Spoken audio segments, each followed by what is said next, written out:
नमस्कार, आप जुड़ चुके हैं दैनिक शिव टाइम्स से। मैं रश्मि शर्मा, कैमरामैन शुभम भगत के साथ।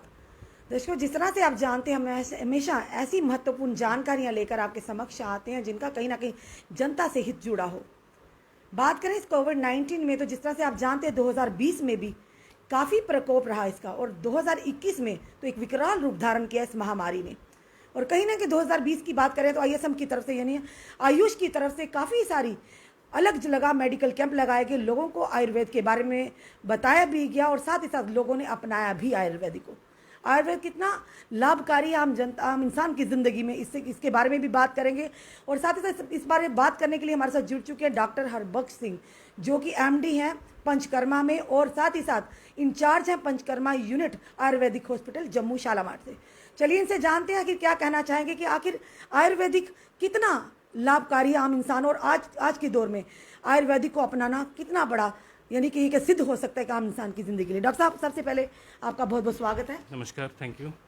डॉक्टर साहब, आयुर्वेद एक वो दौर था कि जब शुरू से, जब नानी दादी आपकी भी हमारे थे, तो आयुर्वेद पर ही विश्वास करते हो। आयुर्वेद से ये एक चीज़ बड़ी ही धारणा है कि अगर फ़ायदा नहीं तो नुकसान भी कोई नहीं, यानी साइड इफेक्ट कोई भी नहीं, बेफिक्र होगा हम आयुर्वेद को। और एक समय चलता है कि लोग इससे दूर हो गए, पर अब जब से ये हॉस्पिटल आयुर्वेदिक शालामार में बना है और जिस तरह से 2020 में महामारी ने अपना भयानक रूप दिखाया, तो उसके चलते लोग काफ़ी अवेयर हो गए और काफ़ी सारे लोगों ने आयुर्वेद को अपनाया। हम भी कहते हैं, हमने भी वो कैंप्स अटेंड किए, हमने भी वो काढ़े पिए, जिसकी चलते कि अंदर की इम्यूनिटी बूस्ट के लिए च्यवनप्राश भी है और भी दवाइयाँ हैं। आप बताइए हमारी जनता को आयुर्वेद कितना ज़रूरी है, एक आम इंसान की ज़िंदगी में कितना बड़ा रोल प्ले करता है? डॉक्टर साहब देखिए, हर एक साइंस, मेडिकल साइंस, कोई भी मेडिकल साइंस ले लीजिए आप, उस मेडिकल साइंस के दो मेन ऑब्जेक्टिव्स होते हैं। एक होता है प्रिवेंटिव एस्पेक्ट और एक होता है क्यूरेटिव एस्पेक्ट। प्रिवेंटिव एस्पेक्ट, जैसे कि अगर किसी को प्रिवेंटिव एस्पेक्ट्स वो मेजर्स हैं, वो तरीके हैं, वो लाइफस्टाइल है, वो डाइट है, वो मेडिसिन हैं, जिससे कि बीमारी हो ही ना। मतलब इंसान की इम्यूनिटी इतनी स्ट्रांग रहे कि अगर कोई भी पैथोजन है, कोई भी ऐसी चीज़ है जो बाहर से आ रही है, कुछ बीमारियां हमारे अंदर होती हैं, कुछ बाहर से आती हैं। तो आजकल जो ये कोविड-19 या अदर जितनी भी बीमारियां हैं, ये बाहर से आती हैं।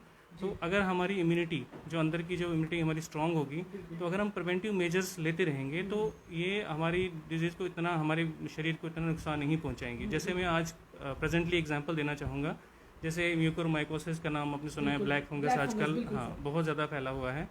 तो वो, उसका कारण यही है कि जब इंसान की इम्यूनिटी थोड़ी सी भी डाउन हो जाती है, चाहे वो किसी भी वजह से हो, चाहे वो आजकल स्टेरॉइड्स का इरेशनल यूज़ की वजह से हुआ।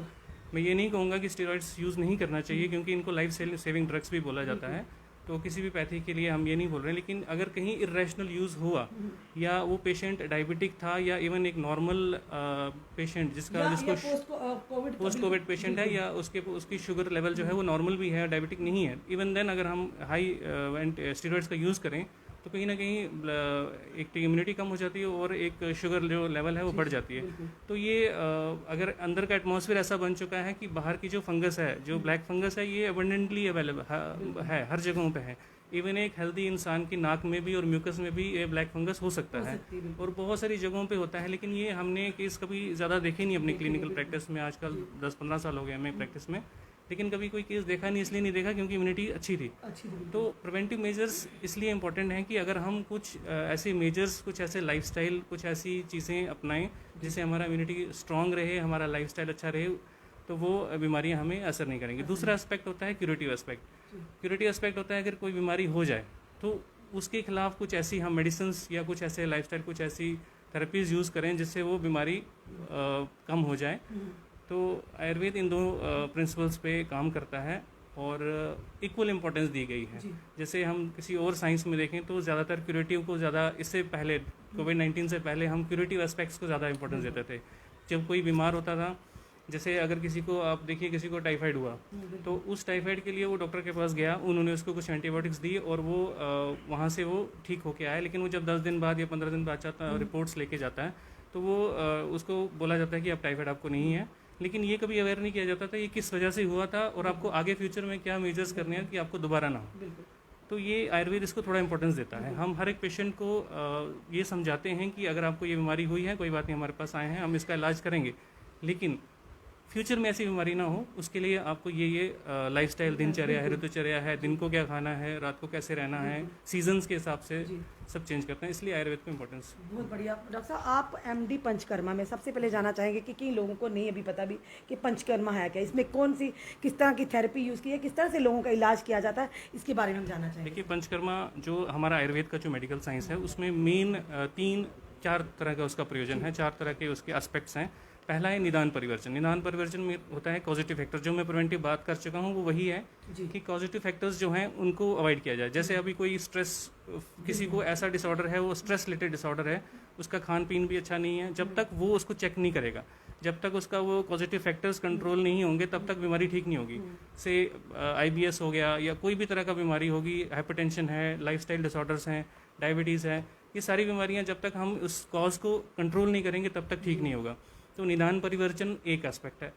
दूसरा एस्पेक्ट है शमन चिकित्सा। शमन चिकित्सा का मतलब है मेडिसिन्स, कुछ ऐसे काढ़े, कुछ ऐसी चीज़ें यूज़ किया जाए जिससे वो बीमारी पैसिफाई हो जाए, कंट्रोल में आ जाए। कंट्रोल हो जाती है लेकिन कभी कभी वो रिकर हो जाती है।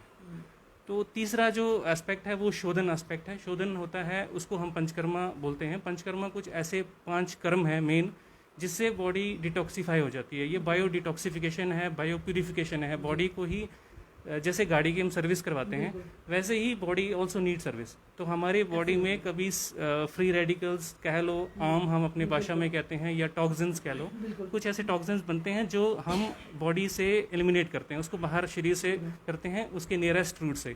जैसे अगर किसी को सर्वाइकल, सुप्रास्कैपुलर सर्वाइकल रीजन में प्रॉब्लम है, सिर में प्रॉब्लम है, तो उसका नियरेस्ट रूट नाक है, नॉस्ट्रल है या नेजल पैसेज है, तो उसकी तरफ से हम उसको बाहर टॉक्सिन्स को निकालते हैं। तो ये कुछ तरीके हैं जिसमें वमन आता है, विरेचन आता है, नस्या बस्ती, रक्त मोक्षण है। इस तरह से सर, जैसे आप देख रहे हैं आमतौर पर आजकल लोगों को बैक पेन और नी पेन की बड़ी प्रॉब्लम रहती है, इसमें पंचकर्मा कितना इफेक्टिव है या किस तरह से की जाती है? बहुत अच्छा सवाल है आपका, क्योंकि हमारे पास सुबह से जो केसेस आए हैं, जितने मैक्सिमम लो बैक के ही और सर्वाइकल के ही आए हैं, क्योंकि ये लाइफस्टाइल डिसऑर्डर है। सभी लोग बहुत स्ट्रेस में रहते हैं और लाइफस्टाइल उनका सही नहीं रहता, बिजी लाइफ है। और देखिए, पोस्चर भी हमारा क्या होता है कि हम बैक मसल्स जो हैं हमारी कम यूज़ होती हैं। कभी किसी को आपने कम सुना होगा, किसी को बाजू की मसल्स में पेन हो गया या लेग्स में, थाइस में कम पेन होता है। बैक मसल्स इसलिए होता है क्योंकि हमारा बैठने का पोस्चर, हमारे लिखने का, कंप्यूटर पे जॉब करो, किसी भी तरह का जॉब करो, या घर में जो लेडीज़ काम करती हैं वो भी वैसे ही काम करती हैं, तो बैक की मसल्स हमारी कम यूटिलाइज होती हैं, यूज़ होती हैं। तो बैक की मसल्स जब कम यूज़ होती हैं, तो कोई भी चीज़ को आप कम यूज़ करो तो वो डिसयूज, एट्रोफी या ऐसी कंडीशन में चली जाती है जिसमें उसकी स्ट्रेंथ कम हो जाती है। तो मसल की टोन जब कम हो जाती है तो ये सर्वाइकल स्पॉन्डिलाइटिस का हो या लो बैक एक की प्रॉब्लम्स काफ़ी ज़्यादा आजकल मिलती हैं हमें, हमारी OPD केसेस में भी आती हैं। और इसको ट्रीट करने के लिए हम मेडिसिन भी देते हैं, और पंचकर्मा के कुछ प्रोसीजर्स हैं, जैसे अभ्यंगा हो गया, पोटली स्वेद हो गया, शक्तिशाली पिंड स्वेद हो गया, कुछ ऐसी एक्सटर्नल थेरेपीज भी करते हैं यहाँ पे इसी हॉस्पिटल जी हाँ, हमारे हॉस्पिटल में होती हैं। तो जिससे वो उनको मसल स्ट्रेंथ मिलती है। और देखिए, बैक मसल्स की बात करें तो जैसे हमारा स्पाइन है, स्पाइन की डिफॉर्मिटीज़ बहुत ज़्यादा हैं। शायद हम इस टाइम बैठे हुए हैं, हेल्दी लग रहे हैं, लेकिन अगर हम एक स्कैन करें, हमने MRI का एक हेल्दी 10 लोगों का भी स्कैन करें, तो उसमें से 70% 60% को कुछ ना कुछ सर्वाइकल या लंबर में कहीं भी स्पाइन में कोई ना कोई प्रॉब्लम आएगी, लेकिन वो हमें महसूस इसलिए नहीं होती कि हमारे बैक मसल स्ट्रॉन्ग रहते हैं। तो पैरावर्टेब्रल मसल्स हमारी रहती हैं जो उसको वो होल्ड करके रखती हैं। तो हमारी ऐसी थेरेपीज़ हैं जिससे मसल्स में स्ट्रेंथ, हम ऐसी थेरेपीज़ यूज़ करते हैं जिससे मसल्स में स्ट्रेंथ आए। जैसे हम एक्सरसाइजेज कह लो, आप फिजियोथेरेपी का जैसे प्रिंसिपल है, वैसे ही पंचकर्मा का भी वैसा ही प्रिंसिपल है। या तो हम शरीर के अंदर से टॉक्सिन्स निकालते हैं या शरीर के बाहर से कुछ ऐसी चीज़ें यूज़ करते हैं जिससे टॉक्सिन्स को बाहर निकाला जाए और स्ट्रेंथनिंग की जाए। बिल्कुल डॉक्टर साहब, एक चीज़ और सवाल पूछना चाहिए। जैसे आपने कहा कि बॉडी को भी डिटॉक्स करने की ज़रूरत होती है, जैसे गाड़ी की हम सर्विस करवाते हैं तो गाड़ी बड़ी स्मूथली चलती है, इसी तरह बॉडी को भी ज़रूरत होती है उसके लिए, क्योंकि आजकल आम तौर पर देखा जाता है कि डिटॉक्स नहीं होने की वजह से टॉक्सिन जो बॉडी में, तो उससे काफ़ी सारी बीमारियाँ भी पनपती हैं। तो स्पेशली पंचकर्मा किस तरह से ही डिटॉक्स करता है बॉडी को, हम ये चाहेंगे कि क्योंकि जितनी भी इस समय में लाइव हमारी दैनिक शिफ्ट टाइम की जो जनता देख रही है, हम चाहेंगे वो आकर यहाँ पर अपना उस चीज़ों का लाभ भी उठाएं, क्योंकि एक आयुर्वेदिक ही ऐसा हमारे लिए चमत्कार है जिससे अगर फ़ायदा ना भी हो तो नुकसान नहीं होता, यानी कि साइड इफ़ेक्ट्स नहीं होते हैं, तो फ्रीली लोग अपना भी रहे हैं। और आज के दौर में काफ़ी योगदान भी रहा है हमारी जो आयुर्वेद मेडिसिन का, और लोग इसको अपनाने में भी सामने आ रहे हैं। तो मोस्टली हम जानना चाहेंगे कि डिटॉक्स करने के लिए आपके पास क्या क्या किस तरह की जी, आप पहले तो मैं आपको थोड़ा सा यहाँ पे करेक्ट करूँगा। थोड़ा सा आपका कॉन्सेप्ट्स बिल्कुल अच्छे हैं, सही हैं आयुर्वेद को लेके, लेकिन एक चीज़ है कि साइड इफ़ेक्ट्स की बात कर रहे हैं आप। जब हम इरेशनल यूज़ करते हैं आयुर्वेद मेडिसिन्स की, या डोजेज उसको प्रॉपर नहीं देते हैं, बिना जानकारी बिना जानकारी के हम खुद ही कर लेते हैं। जी, जैसे एक पेशेंट को हमने कोई मेडिसिन दे दी, उससे वो ठीक हो गया, तो वो अपने पड़ोसी को बोलता है यार मैंने ऐसी मेडिसिन खाई थी, मैं तो ठीक हो गया। तो लेकिन जब वो खाता है तो उसको वो बीमारी ठीक नहीं होती, लेकिन और भी प्रॉब्लम्स हो जाती हैं। तो ये तो मैं ये कहूँगा कि जनता से भी आपके चैनल के माध्यम से अपील करूँगा कि जब भी कोई भी मेडिसिन खानी हो तो उसको डॉक्टर्स के सुपरविजन के, जी जी हाँ बिल्कुल। बाकी टॉक्सिन्स की बात जहाँ से आए, टॉक्सिन्स हमारी बॉडी में बनते रहते हैं कंटिन्यूसली, क्योंकि हमारे जैसे मॉडर्न में अगर हम मॉडर्न कंसेप्ट की दृष्टि से समझें तो फ्री रेडिकल्स हमारी बॉडी में बनते रहते हैं, वो हमारी सेल को डैमेज करते हैं, हमारे शरीर को डिजनरेशन में लाते हैं। ये डिजनरेशन जो है वो ये कंटिन्यूस प्रोसेस है। जैसे पहले 4th डिकेड में आता था, जैसे हम 40 साल के बाद हम सुनते थे कि किसी को गोडे की प्रॉब्लम आ गई या किसी को ऑस्टियोआर्थराइटिस आ गई जी, लेकिन अब आज ये 3rd डिकेड 30 साल या 20 साल में भी हम देखते हैं लोगों को ऐसी बीमारियां आई। तो हम और एक और चीज़ देखी जाती है, जैसे हम मेडिसिन देते हैं, अगर हम उसको प्यूरीफाई, बॉडी को प्यूरीफाई करें तो उसके बाद उसको हम मेडिसिन दें तो ज़्यादा असर करती है। क्योंकि देखिए, अगर आप समझ लीजिए, एक छोटी सी एग्जांपल है, किसी की इंटेस्टाइन्स जो है वो साफ़ नहीं है, कॉन्स्टिपेशन है और पूरी साफ़ नहीं हो रही है, उसको हम जितनी मर्जी मेडिसिन दें, या उसका डाइजेशन प्रॉपर नहीं है, उसको हाजमा अच्छा नहीं है, एस्ट्राइटिस है, एसिड बन रहा है, रिफ्लेक्स हो रहा है एसिड का, और ऐसे डिसऑर्डर्स हैं, उसके बाद हम जितनी मर्जी मेडिसिन यूज़ करें, काफ़ी अच्छी अच्छी मेडिसिन यूज़ करते हैं, रिजल्ट्स नहीं मिलते।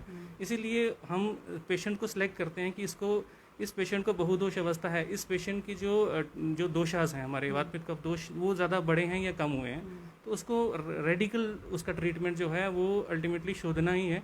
शोधन करने के बाद फिर हम उसको मेडिसिन पे लाते हैं, तो उसका शोधन जो वर्ड बोल रहे हैं प्योर हिंदी का वर्ड है, ये डिटॉक्स के लिए बोल रहे हैं, क्योंकि जनता है कई लोग नहीं भी समझ पाते, तभी मैंने बोला। जी जी, शोधन का मतलब डिटॉक्सिफिकेशन भी है, कहीं से भी किसी भी रूट से, चाहे आप रेक्टल रूट ले लो, चाहे ओरल रूट ले लो, नेजल रूट ले लो, या इवन स्किन पोर्स भी हमारा एक रूट है जिससे हम टॉक्सिन्स बाहर निकालते हैं। जैसे हमारा यूरिया ले लीजिए, या कोई भी टॉक्सिन्स ले लीजिए, जिससे वो हम बाहर निकाल सकते हैं उसको। तो यथा जो भी नियरेस्ट रूट है, नियरेस्ट रूट से हम टॉक्सिन्स को बाहर निकालते हैं। कुछ प्रोसीजर्स रहते हैं इसमें, प्रोसीजर्स में हमारा कुछ पैकेज रहता है। जैसे हम उनको पहले डाइजेशन के लिए मेडिसिन देते हैं, उनका जो अग्नि है वो थोड़ा इंक्रीज़ करते हैं। उसके बाद जब हम समझ जाते हैं कि उनकी अग्नि अच्छी हो गई, डाइजेशन अच्छी हो गई, उसके बाद कुछ मेडिसिन खिलाते हैं, कुछ चीज़ खाने को देते हैं। पूरी इन्वेस्टिगेशंस करने के बाद तो हमारे पास फुली इक्विप्ड लेबोरेटरीज भी हैं, इन्वेस्टिगेशंस भी सब होती हैं। तो हम किसी भी पेशेंट को, ऐसा नहीं है कि किसी को विदाउट ऐसी इन्वेस्टिगेशंस के बिना हम करते हैं। तो प्रॉपरली उसका एक ट्रीटमेंट पैकेज बनाते हैं, उनको बिठा के समझाते हैं कि आपको ये वाला ऐसे करना, और स्ट्रिक्ट डाइट रजीम होता है। उस टाइम पे हम उनको बिल्कुल स्ट्रिक्ट डाइट चार्ट देते हैं कि आपको ये फॉलो करना है। तो अगर वो स्ट्रिक्ट डाइट चार्ट फॉलो करता है, और ये हमारी जो पैकेज हम जो देते हैं वो फॉलो कर लेता है, तो आप अवार्ड में भी देख सकते हैं। हमारे पास काफ़ी चैलेंजिंग केसेस हैं इस टाइम हमारे पास लिम्ब ग्रिडल मस्कुलर डिस्ट्रॉफी, हम मॉडर्न साइंस में एक बीमारी है जो मस्कुलर डिस्ट्रॉफीज़ के पेशेंट्स हैं, और ऐसे चैलेंजिंग केसेस हमारे पास काफ़ी हैं जो हम यहाँ पे ट्रीट करते हैं, और शोधन की वजह से ही हमें रिजल्ट्स अच्छे मिलते हैं। धन्यवाद डॉक्टर साहब हमारे साथ जुड़ने के लिए। ये थे हमारे साथ डॉक्टर हरबल सिंह MD, जो कि पंचकर्मा और इंचार्ज है panchakarma unit Shalimar hospital, Ayurvedic hospital के। आयुर्वेद अपनाइए और निरोगी जीवन पाइए। डॉक्टर साहब ने जिस तरह से कहा कि कोई लोग, हम भी कई बार ऐसा ही करते हैं, क्योंकि जो खुद इंसान करता है वो जनता के समक्ष भी लाना बहुत ही अनिवार्य है। कई बार हम भी देखते हैं आयुर्वेद चीज़ है, आयुर्वेद मेडिसिन है, कोई साइड इफेक्ट नहीं होगा, खा लीजिए, पर इसमें भी डॉक्टर का परामर्श बहुत ही अनिवार्य है, क्योंकि कई बार हर बॉडी के हिसाब से उसे मेडिसिन दी जाती है। क्यों डॉक्टर साहब, एम आई राइट सर? क्योंकि बॉडी के हिसाब से मेडिसिन दी जाती है। तो कोशिश कीजिए, ये एक हमारे जम्मू का हॉस्पिटल है, आयुर्वेदिक हॉस्पिटल शालामार, यानी कि जो SMG हॉस्पिटल के बिल्कुल बैक साइड पर है। यहाँ पर हर बीमारी का इलाज बड़े अच्छे तरीके से किया जाता है। कुछ दिन पहले हमने डॉक्टर जितेंद्र जी से भी आपकी बात करवाई थी, और बताया था उन्होंने कि आयुर्वेद का एक आम इंसान की ज़िंदगी में आज के दौर में कितना बड़ा योगदान है। तो कोशिश कीजिए, जो भी लोग इस समय देख रहे हैं, खास करके वो लोग जिन्होंने हमें काफ़ी दफ़ा शिकायतें भी की हैं कि नी पेन के लिए अल्टीमेटली लोग जब ध्यान नहीं देते हैं और ऐसी स्टेज आ जाती है जिनको नी रिप्लेसमेंट करनी पड़ जाती है, जिसका बहुत ही भारी भरकम खर्चा भी आता है, जो लोग आम लोग नहीं अफोर्ड कर पाते और जिससे जलते आने वाले समय में वो चलने से भी वंचित रह जाते हैं। तो इसी के चलते कईयों को बैक पेन है, तो कोशिश कीजिए आयुर्वेद हॉस्पिटल में आइए, यहाँ आयुर्वेद की तरफ अपना रुझान दीजिए। एक तो आप लोगों का ज़्यादा खर्चा भी नहीं होगा और साथ ही साथ आप लोगों की बॉडी के मुताबिक आपको दवाइयाँ भी दी जाएंगी और साथ ही साथ एक निरोगी जीवन भी आप पा सकते हैं। तो दोस्तों यही इसी तरह के अपडेट लेकर हम अपनी जनता तक आते रहेंगे और साथ ही साथ इस वीडियो को ज़्यादा से ज़्यादा शेयर कीजिए, क्योंकि कई लोग ऐसे भी हैं जिनको ये भी नहीं पता अभी तक फिलहाल कि जम्मू में आयुर्वेदिक हॉस्पिटल है कहाँ। फिर से हम बताना चाहेंगे, शालामार SMGH हॉस्पिटल के बैक साइड में आयुर्वेदिक हॉस्पिटल है और इस समय हम डॉक्टर पंचकर्मा जो इस समय MD हैं और यहाँ के इंचार्ज हैं, आप किसी भी तरह की बीमारी हो कम से कम आप आइए, परामर्श लीजिए और साथ ही साथ कहीं ना कहीं ये कहेंगे आयुर्वेद को जरूर अपनाइए और साथ ही साथ निरोगी जीवन पाइए। तो जुड़े रहिए ऐसे हमारे साथ अगले अपडेट के लिए। जय हिंद, जय भारत।